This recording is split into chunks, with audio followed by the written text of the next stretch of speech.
Hello everyone, तो कैसे हैं आप सब लोग। आई होप आप सब लोग अच्छे होंगे और आपकी तैयारी बहुत अच्छी चल रही होगी। तो मेरा नाम है अभिषेक पांडे और इनका नाम है अंकुर नाथ। इनका हाल ही में सिलेक्शन हुआ है एसएससी सीपीओ के थ्रू, जो अभी 2-3 दिन पहले आपका रिजल्ट आया था। सब इंस्पेक्टर इन सीआरपीएफ में इनका सिलेक्शन हुआ है। इनकी पहले 2-3 वीडियोस मैं अपने चैनल पे डाल चुका हूं।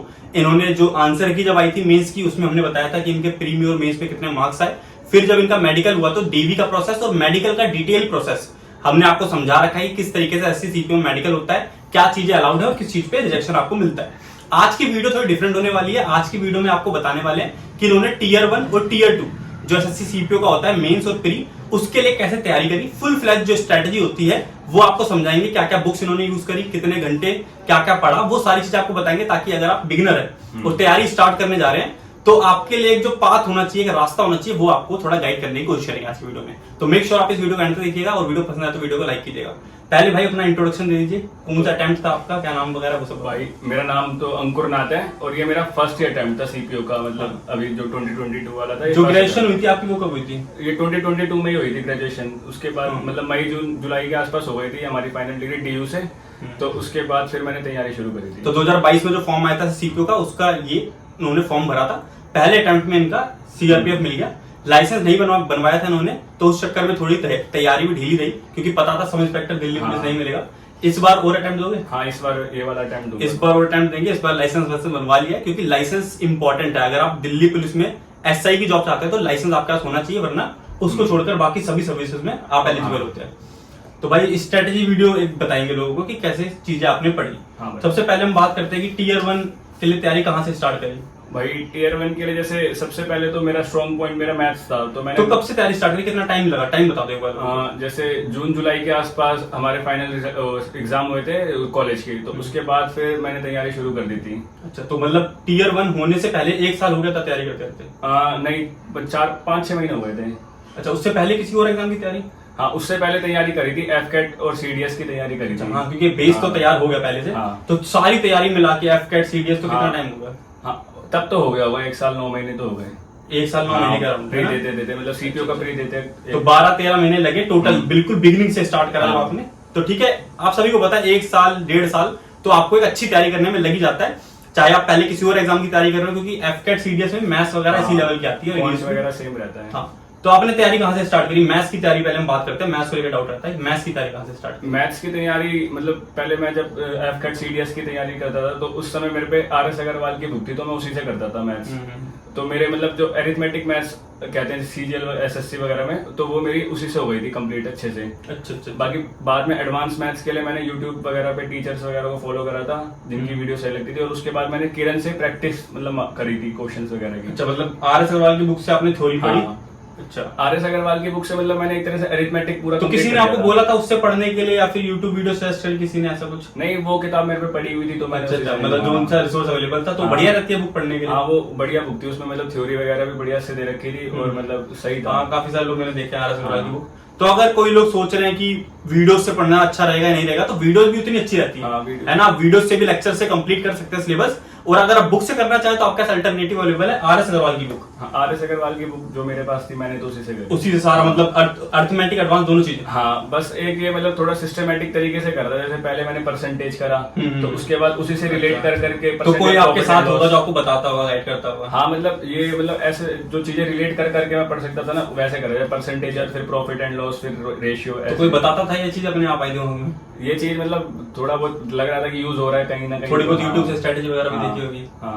हाँ। उसके बाद आती है मैथ्स की प्रैक्टिस, वो आपने यूट्यूब वीडियो से करी, आप बताओ। हाँ, मतलब जो जैसे एडवांस मैथ्स का जो मेरे को सीखना था, जो कुछ अच्छा थोड़े एडवांस मैथ में डाउट रहते हैं। हाँ, वो फिर मैंने यूट्यूब से करे थे। अच्छा, वो यूट्यूब से करे। और उसके बाद फिर मैंने मतलब जो पीडीएफ वगैरह अवेलेबल थी, जैसे आदित्य रंजन सर की पीडीएफ वगैरह पड़ी हुई थी मेरे पे क्वेश्चंस की। उसमें मोस्टली प्रीवियस ईयर क्वेश्चंस थे। तो वो हमारे पूरे मतलब। तो वो और किरण की बुक? हाँ, किरण की बुक में भी क्योंकि प्रीवियस ईयर के क्वेश्चंस ही होते हैं। तो प्रीवियस ईयर कितने बार करे, 1 बार 2 बार मैथ्स के? मतलब जैसे कुछ क्वेश्चंस तो होते हैं जो डायरेक्ट आसानी से हो जाते हैं, तो वो आपको पता है कि आप कर लोगे। लेकिन कुछ क्वेश्चंस होते हैं जो आपको मतलब पहली बारी में समझ नहीं आते, सही से स्ट्राइक नहीं करेगा आइडिया कैसे अप्रोच क्या लगानी है।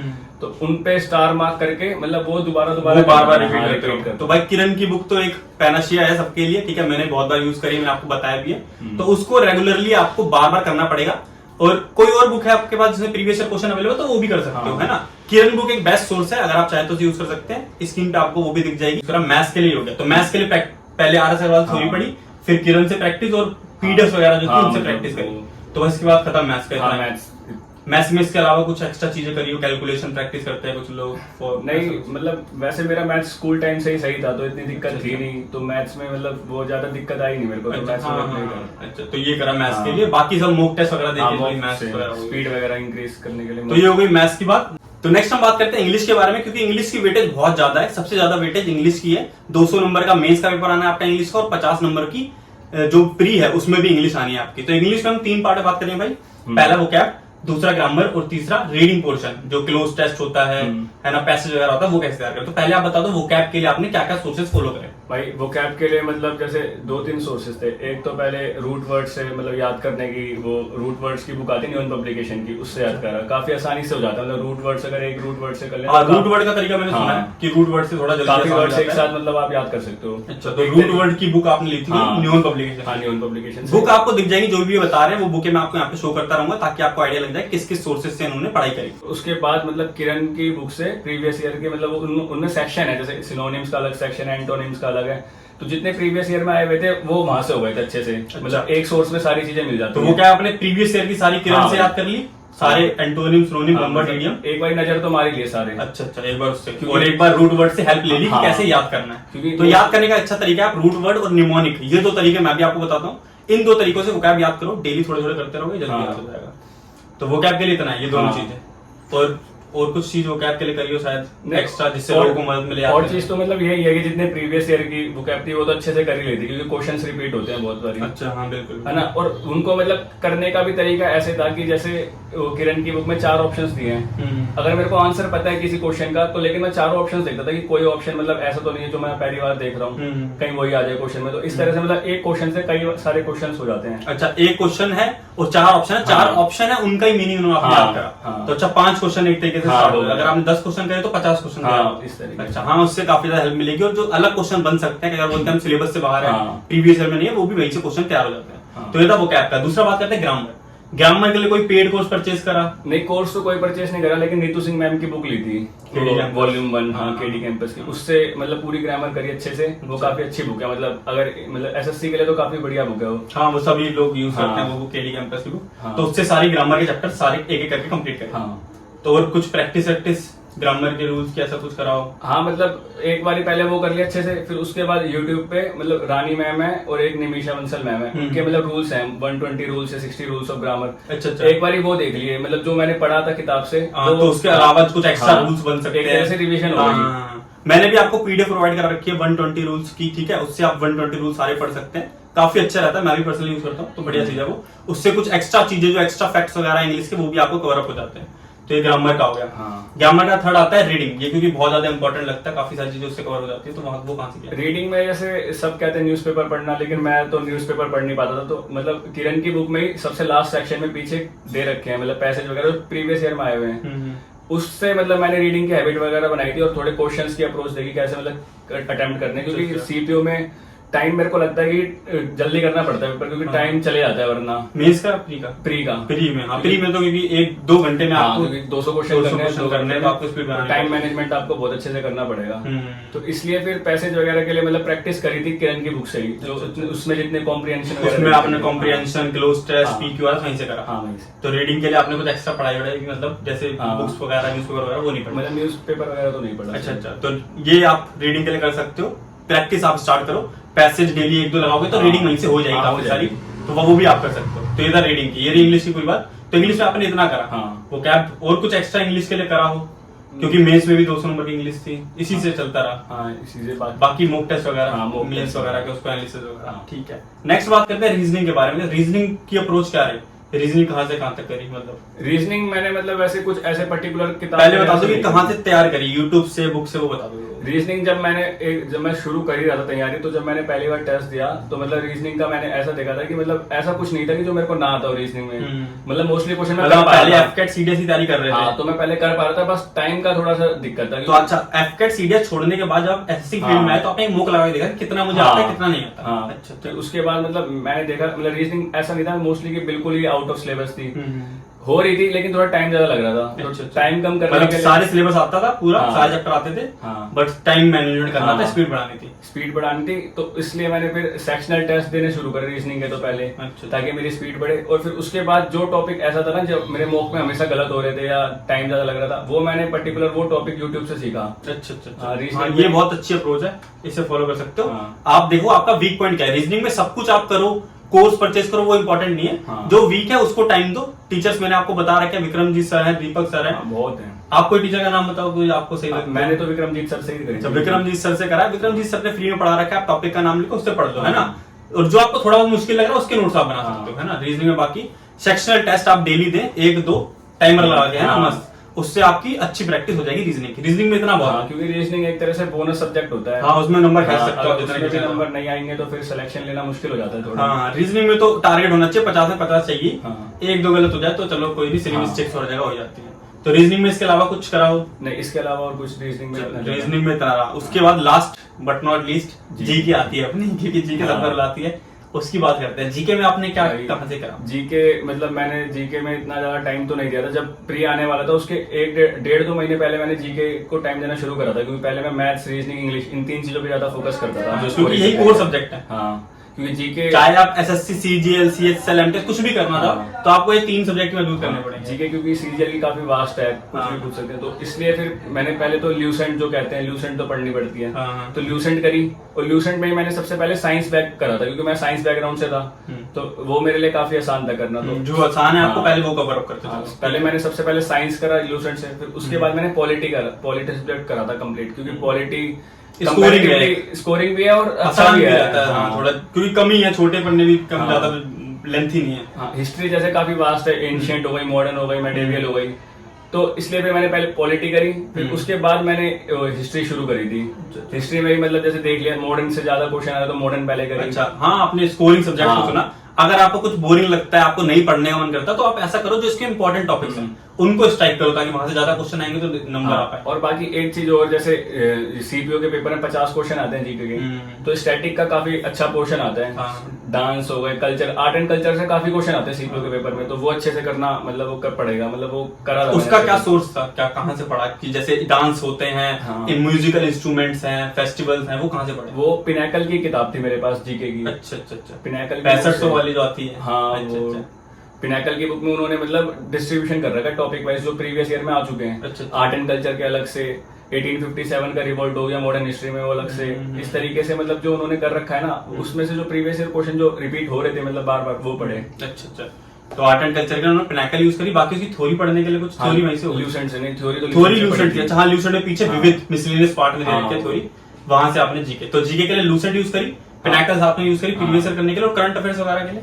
करंट अफेयर्स वगैरह के लिए मैं मंथली करंट अफेयर्स करता था। हाँ, ये बिल्कुल बेस्ट है। कभी भी डेली और वीकली करंट अफेयर हाँ, चक्कर में नहीं वो पड़ना time चाहिए। waste हो हाँ, जाता है। टाइम वेस्ट है। तो मंथली करंट अफेयर कहाँ से पढ़ी थी, कोई चैनल आप बताएं? मंथली करंट अफेयर्स मैंने इंडोलोगस चैनल है यूट्यूब पे, उससे करे। अच्छा अच्छा, कितने मंथ की, मतलब जैसे अक्टूबर में पेपर है, दिसंबर में पेपर आने वाला है आपका सीजीएल सीपीओ 2023 है ना? हाँ, करंट अफेयर्स तो जैसे कितने भी मंथ्स की पहले पूछ लेते हैं कुछ, हाँ, वो तो नहीं, लेकिन आपको लास्ट 6 मंथ्स की तो करनी होती है, वो मैंडेटरी है। हाँ, लास्ट 6 मंथ की 2-3 बार रिवाइज तो कर ही लो, हाँ। है ना।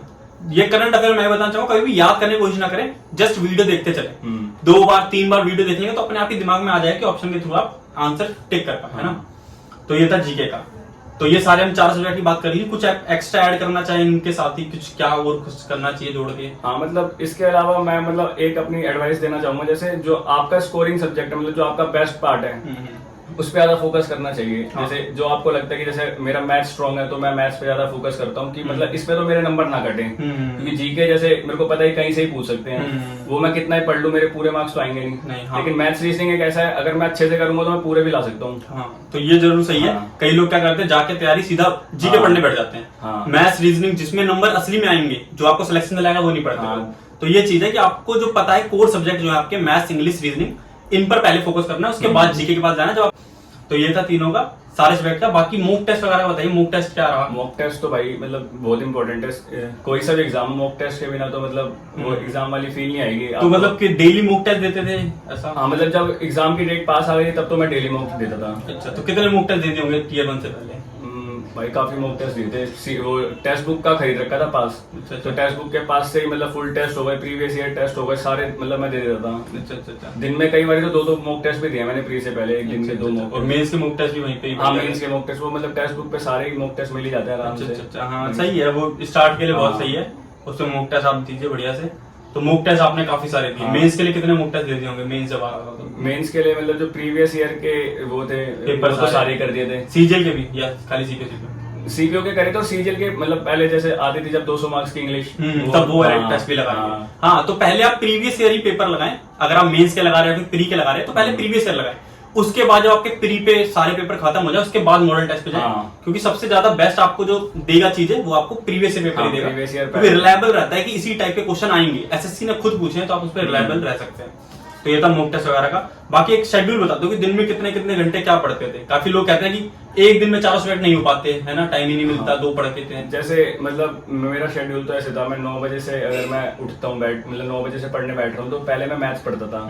तो जब मैं सीख रहा था मैथ्स, मतलब जैसे एडवांस में जब मेरा सिलेबस कंप्लीट नहीं हुआ था तो मैं 2-2.5 घंटे देता था मैथ्स को, मतलब एक टॉपिक को। जैसे एडवांस मैथ्स कर रहा हूँ तो 2-2.5 घंटे तो देने ही है। अच्छा 9 से 12। फिर उसके बाद अगर मैंने थोड़ा बहुत ब्रेक ले लिया तो ले लिया। मैथ्स करने के बाद फिर मैं इंग्लिश करता था। रीजनिंग मतलब मैं रीजनिंग करता था लेकिन मेरी रीजनिंग की तैयारी मॉक से ही हो जाती थी। जैसे मैं तो दिन का आधा घंटा रीजनिंग? हाँ, मॉक देता था। तो उसी से इंग्लिश में कितना टाइम लगाते दिन में? इंग्लिश में तो टाइम लगता था क्योंकि पहले जैसे अगर मैं वोकैब पढ़ रहा हूँ तो फिर वोकैब के बाद मेरे को 50 वन वर्ड सब्स्टिट्यूशन भी पढ़ने पड़ेंगे, 50 इडियम्स भी पढ़ने पढ़ेंगे। ये तो है, टाइम टेकिंग पार्ट है। उसमें इंग्लिश में टाइम लगता था थोड़ा 2-2.5 घंटे करीब। हाँ, देना पड़ेगा, मतलब इतना टाइम तो देना ही 2-2.5 घंटे से ज्यादा देना पड़ेगा। 250 नंबर का आना है, सिलेक्शन सारा उसी में डिपेंडेंट है तो आपको देना पड़ेगा। और जीके में मतलब हाँ, मैं जब तैयारी शुरू करी थी तो देता था। जैसे शुरू में तो बैठा नहीं जाता जीके लेके, लेकिन फिर उसके बाद जब थोड़ा थोड़ा जैसे पढ़ेंगे तो बनाना पड़ेगा। 1.5-2 घंटे देने पड़ेंगे, 1-1.5 घंटा, क्योंकि आधा घंटा आप करंट अफेयर करेंगे, 1 घंटा स्टैटिक जीके पढ़ेंगे, प्रीवियस ईयर क्वेश्चन देंगे, तो 1.5-2 घंटा तक निकालना पड़ेगा टाइम। तो ये कुछ टाइम टेबल था। और कोई भी अच्छे से तैयारी करना चाहे तो दिन में 8 घंटे तो पढ़ना ही पड़ता है। कोई ये बोले कि मैं 1 महीना पढ़ के सिलेक्शन लेना चाहता हूँ तो भाई ये सब मिथ है, खाली ये अफवाह फैला रहा कोई। अगर आपको बोल रहा है 2-3 महीने में सिलेक्शन हो जाएगा, क्योंकि ऐसा बहुत ही ज्यादा इंटेलिजेंट हो तभी ऐसा पॉसिबल है कि आप 2-3 महीने में कर लो। और 8 घंटे पढ़ने के साथ साथ कंसिस्टेंसी बहुत जरूरी है। हाँ, ये नहीं आज पढ़ा 2 दिन नहीं पढ़ा फिर ऐसा, तो ये चीजें बहुत ज्यादा जरूरी है। बाकी फिजिकल की बात किसी और दिन करेंगे कि फिजिकल कैसे करा क्या नहीं करा, ठीक है। आपको स्ट्रेटेजी वीडियो पूरी बताई भाई ने, सारे सब्जेक्ट बताए अच्छे से, क्या कहाँ से पढ़ना है वो भी बता दिया, इन्होंने कहाँ से पढ़ा वो भी बताया, साथ में मैंने बता रखा है। उन चीजों को आप फॉलो कर सकते हैं। कहाँ से क्या पढ़ना है, अगर आप YouTube से पढ़ना चाहते हैं तो मेरी वीडियो देख लीजिएगा, कहाँ पे कौन से टीचर ने पढ़ा रखा है वो मैंने बता रखा है आपको। भाई ने आपको सोर्सेज बताया वो भी काफी अच्छे हैं, इन्होंने खुद सिलेक्शन भी लिया है, तो एक ऑथेंटिकेट सोर्सेज है। आप उनको फॉलो करेंगे तो आप भी जहां जाना चाहते हैं, सिलेक्शन लेना चाहते हैं वो मिलेगा आपको, ठीक है। तो ये पूरी स्ट्रेटेजी वीडियो थी। बाकी नेक्स्ट तैयारी कर ही रहे हैं, ठीक है। और कुछ आएगा भाई का वो भी बताएंगे आपको कहाँ तक रहा। अभी इसका प्रोसेस आगे क्या चलता है। सीआरपीएफ में सब इंस्पेक्टर मिला है ना। टीयर 1 में कितने मार्क्स थे बता दो। टीयर 1 में 152 मार्क्स थे। टीयर 1 में 152 काफी अच्छे नंबर थे। और टीयर 2 में? टीयर 2 में थोड़े कम थे, 156। अच्छा, तो उसमें कैसे कम रह गए इतने? उस समय इतना मतलब ज्यादा पढ़ाई पे फोकस हो नहीं पाया सही से। अच्छा, कुछ काफी लीनियंट ले लिया सब्जेक्ट इंग्लिश का। अच्छा, हाँ इंग्लिश ही तो है, हो जाएगा। हाँ, बाकी हम भी साथ ही में थे उस टाइम पे, सीजीएल में ज्यादा लग गए। सीजीएल की तैयारी में ज्यादा लग गए हम लोग, और वहां से थोड़ा लगे। सब लोग सीजीएल की तैयारी कर रहे थे, सीपीओ खाली यही तैयारी कर रहे थे, तो ये थोड़ा सीपीओ से पीछे हटकर सीजीएल में ज्यादा आ गए। तो उसको मतलब इंग्लिश को पूरा टाइम देने की जगह बाकी सब्जेक्ट में टाइम ज्यादा रह गया। और पहला अटेम्प्ट था, पहले अटेम्प्ट ऐसा बहुत अच्छा है, सिलेक्शन मिलना ही बहुत बड़ी बात है। पहले अटेम्प्ट में सिलेक्शन मिल गया। उससे पहले कौन कौन से एग्जाम दिए थे? कोई एग्जाम दिए थे? उससे पहले एफकेट सीडीएस दोनों दिए हुए थे। एसएससी का कोई एग्जाम दिया था? एसएससी का नहीं, एसएससी का पहला एग्जाम सीपीयू था। पहला एग्जाम में बैठे वो सीपीयू था और भाई ने क्रैक करा, ठीक है। एक बढ़िया बात है, मतलब काफी अच्छी बात है भाई। बहुत सारे लोग, मेरा खुद पहले अटेम्प्ट में सिलेक्शन नहीं हुआ, चाहे कोई भी एग्जाम हो, चाहे एयरफोर्स हो, एसएससी का कोई भी हो। बाकी ठीक है भाई, बहुत बढ़िया। तो ये पूरी वीडियो थी, आई होप आपके लिए यूजफुल होगी। भाई की जो इंस्टाग्राम आईडी है वो आपको नीचे दिख रही होगी और डिस्क्रिप्शन बॉक्स में भी दिख जाएगी आपको। बाकी जो उन्होंने सोर्सेज बताए, कोशिश करूंगा उनकी लिस्ट में आपको डिस्क्रिप्शन बॉक्स में दे दूं और लिंक वगैरह भी दे दूं, ताकि अगर आप चेकआउट करना चाहे कि कहाँ पे कौन सा सोर्स अवेलेबल है वो आपको दिख जाए, ठीक है। भाई कोई भी डाउट है, कुछ पूछना चाहते हैं आप, तो इनकी इंस्टाग्राम आईडी नीचे है, वहां पर जाके मैसेज करिएगा। सिलेक्शन हुआ है अभी तो टाइम ही टाइम रहता है अभी, तो आपको रिप्लाई देने की पूरी कोशिश करेंगे। तो आप मैसेज करके इनसे पूछ सकते हैं कोई भी अगर डाउट वगैरह आपका। तो आज के लिए बस इतना ही, थैंक यू, मिलते हैं नेक्स्ट वीडियो में।